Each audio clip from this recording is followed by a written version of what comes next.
13 সেপ্টেম্বৰত প্ৰধানমন্ত্ৰী মোদীৰ মণিপুৰ ভ্ৰমণ।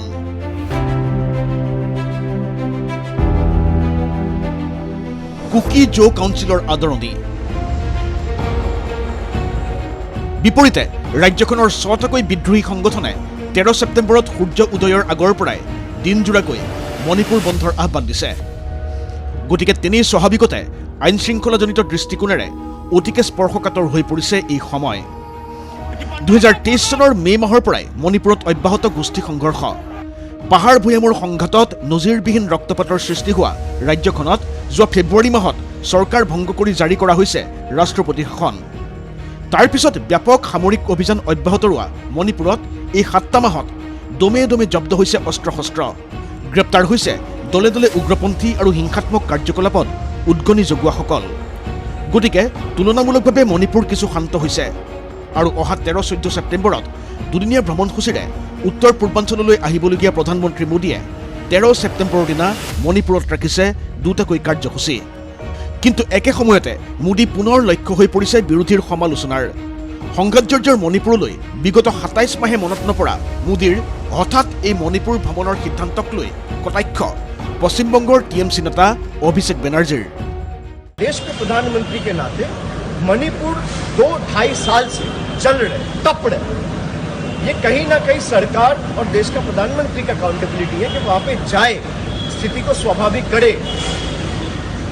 इसमें अब 2 साल बाद जा रहे हैं, ठीक है। मणिपुर में जब अगले बार जनता को तय करने का मौका आएगा तो जनता ठीक करेंगे मणिपुर के हित में क्या होना चाहिए क्या नहीं होना चाहिए।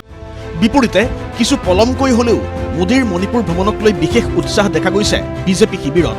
ভাৰতীয় জনতা পাৰ্টীৰ উত্তৰ পূবৰ তত্ত্বাৱধায়কৰ দায়িত্বত থকা সম্বিত পাত্ৰ বুধবাৰেই উপস্থিত হৈছেহি ইম্ফলত। লগত আহিছে মণিপুৰ বিজেপিৰ প্ৰভাৰী তথা বিজেপিৰ ৰাজ্যসভাৰ সাংসদ ডক্টৰ এ ঘোপাচাৰে। দুয়োজন বিজেপি নেতাই মণিপুৰৰ পূৰ্বৰ চৰকাৰখনৰ অংশীদাৰ বিজেপিৰ লগতে NPP, NPF বিধায়কসকলৰ লগতো মিলিত হয় আলোচনাত। স্বাভাৱিকতেই মোদীৰ ভ্ৰমণ আৰু প্ৰস্তাৱিত কাৰ্যসূচীৰ প্ৰস্তুতি পৰ্বক লৈ এই আলোচনা।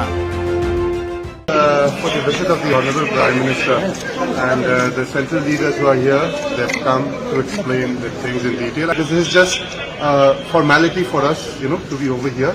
I hope his visit will bring certainly certain good gesture. He came as a good gesture. We hope something good will come. উল্লেখ্য যে 13 ছেপ্টেম্বৰৰ দিনা মোদীৰ প্ৰথম কাৰ্যসূচী চুৰাচান্দপুৰত। বিগত 27 মাহে অতিকে স্পৰ্শকাতৰ হৈ ৰোৱা চুৰাচান্দপুৰত মোদীয়ে জনসভাক সম্বোধন কৰিব। তাৰ পিছত ৰাজধানী ইম্ফলৰ কাংলাত মোদীৰ দ্বিতীয়টো কাৰ্যসূচী। ইতিমধ্যে কুকি জো কাউন্সিলে মোদীৰ মণিপুৰ ভ্ৰমণক আদৰণি জনাই এই কথাও সদৰি কৰিছে যে তেওঁলোকে মণিপুৰৰ পাৰ্বত্য জিলা কেইখনৰ বাবে সুকীয়া প্ৰশাসন বিচাৰিব প্ৰধানমন্ত্ৰীৰ ওচৰত। একে সময়তে 13 ছেপ্টেম্বৰৰ নিশা 1 বজাৰ পৰাই মোদী মণিপুৰৰ পৰা ওলাই নোযোৱা পৰ্যন্ত মণিপুৰৰ আধা ডজন সশস্ত্ৰ সংগঠনে আহ্বান দিছে মণিপুৰ বন্ধৰ। কিন্তু সকলোৰে চকু স্বয়ং মোদীৰ ওপৰত। 27 মাহে সংঘৰ্ষজৰ্জৰ ৰাষ্ট্ৰপতিৰ শাসন কবলিত মণিপুৰলৈ আহি প্ৰধানমন্ত্ৰীয়ে কি কয়, কি দিয়ে জনতাক। নিকেশ্বৰৰ সহযোগত নিউজ ডেস্ক ND24।